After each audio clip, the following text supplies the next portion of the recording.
नमस्कार, आप देख रहे हैं प्राइम न्यूज़ टीवी और मैं हूं आपके साथ अरुण कुमार सिंह।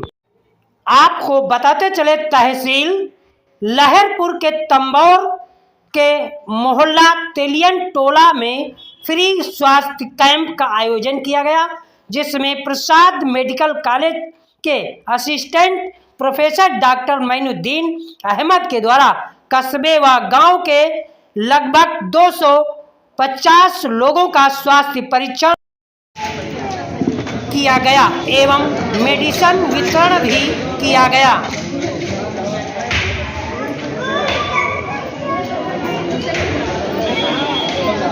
पर्चा बनवा लियो, ठीक है बिना परेशान ना हो, मैं देख ले।